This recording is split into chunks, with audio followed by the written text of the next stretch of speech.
Hello guys, welcome back to my channel. My name is Miracle, Mimi for short. If this is the first time seeing my beautiful face, you're welcome. So our next video is from Thomas Sowell on the current black culture. Let's check this video out. When I grew up in Harlem in the 40s and 50s, I never heard a gunshot.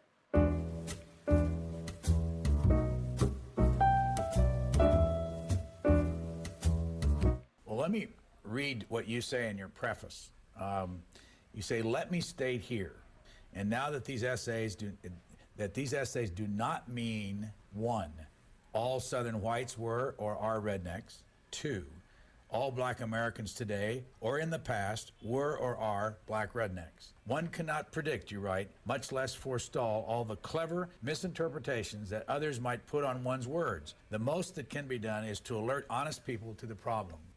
Black rednecks, who are they? These would be blacks who came out of the Southern culture and who carried that culture with them north into the urban ghettos and into the ghettos of the South for that matter, and who have not moved out of that culture since. Over the years, both blacks and whites have moved away from that culture. But in the poorest and worst of the ghetto areas, there are lots of people who have not. And these kinds, it's a culture which didn't do whites any good, and it's certainly not doing blacks any good today. And the tragedy is that people regard this culture as somehow the authentic black culture, and therefore you're not to interfere with it. I'm proud to be a bartender. Ain't nothing wrong with that. I don't feel no ways tired. I come too far from where I started from. Black English is considered not quite proper English. On the other hand, if blacks happen to have all the power and own all the corporations and whites were working for them, it would be the other way around.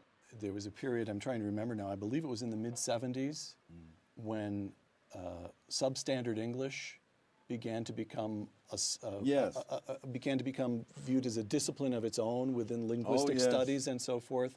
And for all I know, it was all perfectly legitimate that certain speech patterns would be traced back to various regions in Africa and so forth. And this is a language of its own. It has its own validity. But the argument, your argument would be, I don't really care what its validity is. It's holding people back. It's preventing them from participating in the wider society. Is that right? Absolutely. And also, none of these things went back to Africa. Oh, is that so? No, you can, yes, they did not go back to Africa. If you look at the peach, for example, using the word axe for ask and stuff like that, all of that goes back to the South, and it goes back to the parts of Britain from which white Southerners came.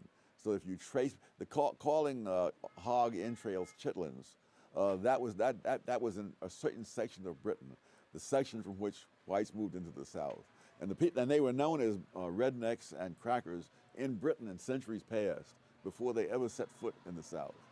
Guys, see, I just love what this man just said. So let me just allow us to watch this video. Really. IQ scientist James Flynn, that just stopped me cold. After the Second World War, you've got large numbers of American troops remaining in Germany. For that matter, there's still several tens of thousands there today. And both black and white American soldiers had children with German women. And Flynn discovered that those children growing up in Germany showed no IQ differences at all. The black kids and the white kids, the same. Professor Flynn concluded that the reason was that the offspring of black soldiers in Germany grew up in a nation with no black subculture, close quote.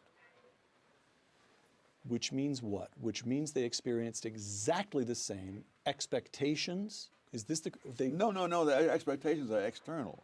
The culture in which they grew up was not the culture in which black kids grew up in America today.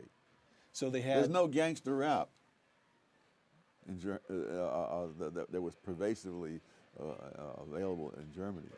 So here's what I'm getting. There is something about black subculture in America today that holds African Americans themselves back? Yes, because that very same subculture held whites in the South back as well. That in the time, this mental testing in the First World War turned up, among other things, the fact that whites from various 4 or 5 southern states scored lower on the mental test than blacks from 4 or 5 northern states. And so it really was a question of the subculture that was there, which was a handicap to both. I could go on for days about the social degeneration, but let me give you just one quick example. When I grew up in Harlem in the 40s and 50s, I never heard a gunshot. Now, I'm sure someone fired a gun somewhere in Harlem, but it was not such a pervasive thing that you had to hear it. You know, I have relatives in Washington. I asked them the same question. People in my generation. Growing up in Washington, D.C. Yes, and low-income black neighborhoods. Did you ever hear a gunshot when you were growing up? And the answer was no. I have relatives in North Carolina. I asked the same question. No. And now, you know, people in housing projects especially, they put kids, some of them, to bed in bathtubs so that they won't be hit by stray bullets in the night. Now we take it for granted that there's crimes, tremendous levels of crime and violence in the black community. That was not always the case. In the 20s, it was very common for white celebrities, including George Gershwin and William Faulkner, to go up to Harlem not only for entertainment places, but to go into private homes of people they knew. And Gershwin played Rhapsody in Blue in this home where Walter White lived. Milton Friedman, when he was a graduate student at Columbia, he and the lady he later married would go dancing at the Savoy Ballroom in Harlem. And he said, we had no fear of being mugged or accosted on the street or anything like that. I've heard you say, Tom, when you were a boy growing up in Harlem yourself, your own neighborhood felt totally safe to you.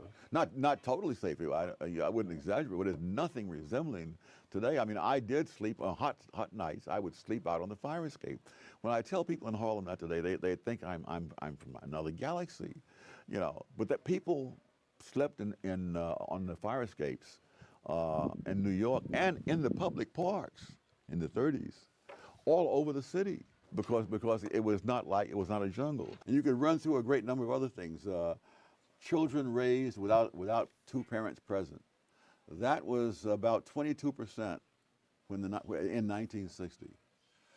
One generation later, it was 67%, and it's gone up a little since then as well.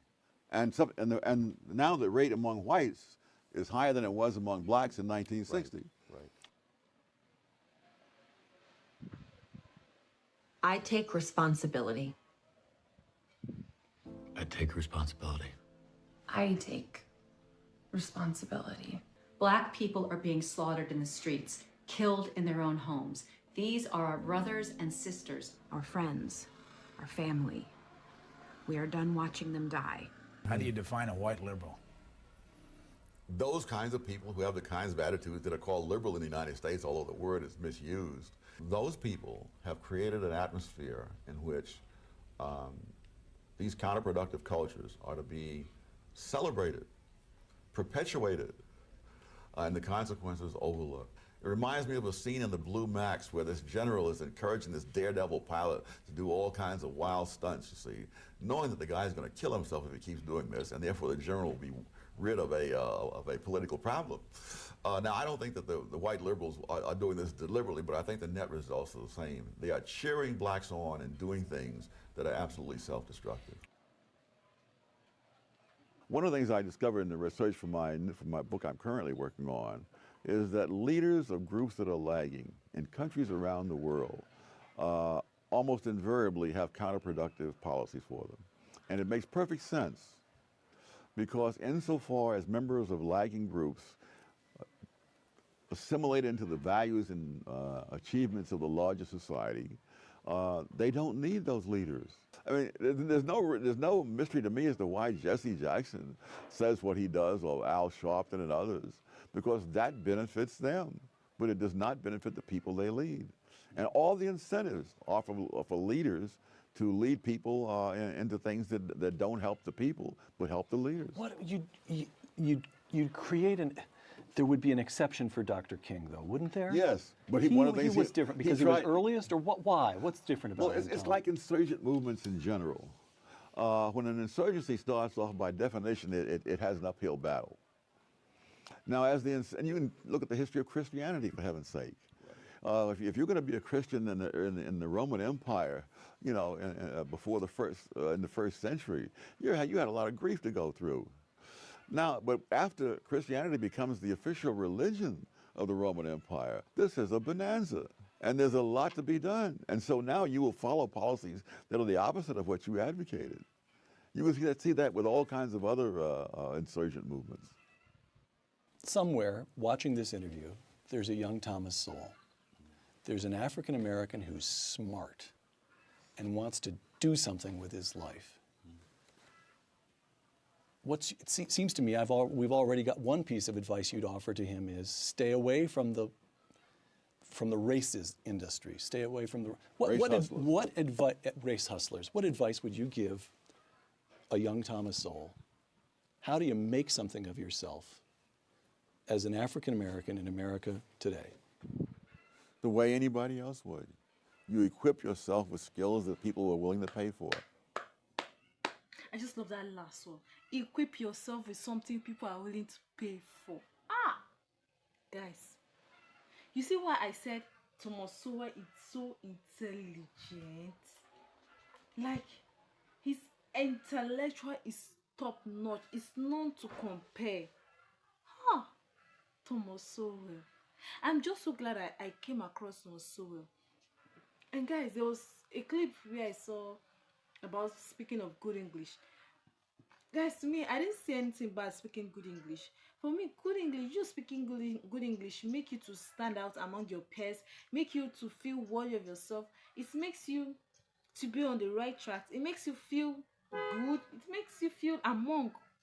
Yeah. It's not that we don't speak bad English, but we know where and how we speak the bad English. We know where. There are some cases where we just meet our friends and say, "Oh, but have fun, how you do? You don't chop."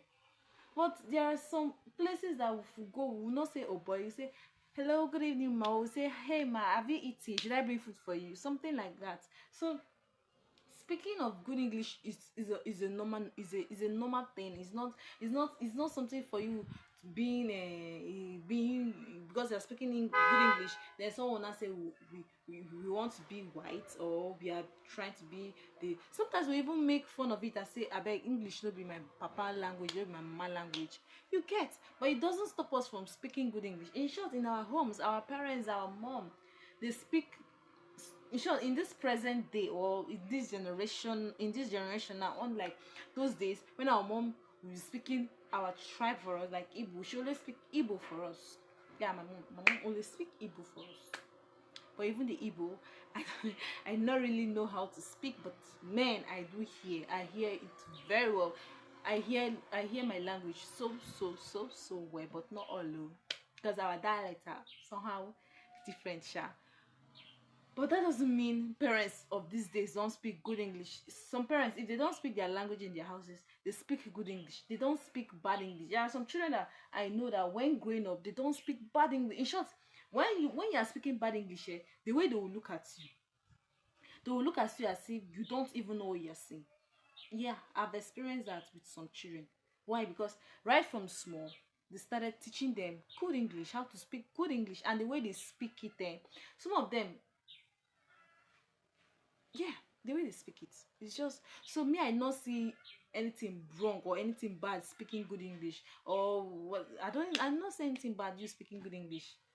But I don't say anything bad, because here is a normal. No, in short, English here is our second language, and not only our second language, it's a compulsory something. English is very, very compulsory in school. Even in JAM, we want to write, because in JAM, even in JAM, when we want to write our JAM, there are some courses that we don't even need maths, but there are some courses that need English. By force, by fire, you must write English. English is a normal thing, and you see everybody try to learn. So I don't say anything bad in your community speaking good English. Yeah. And guys, just like what Thomas Sowell said, we should apply this. We should look for a skill people are willing to pay for. Because this word, now the way this word is going, it's going diagonal. It's going diagonal. And guys, all I have to say is stop dwelling in your past. Your past is your past. We're in the present. Move on. Try to make something of yourself. Try to stand out. And Whoa, I've said my own. Let me know your thoughts in the comment section. Watch, like, and subscribe to my channel. And have a wonderful day ahead. Bye bye. This post or whatever I'm saying doesn't mean any harm. It doesn't mean any harm to anyone. Good luck.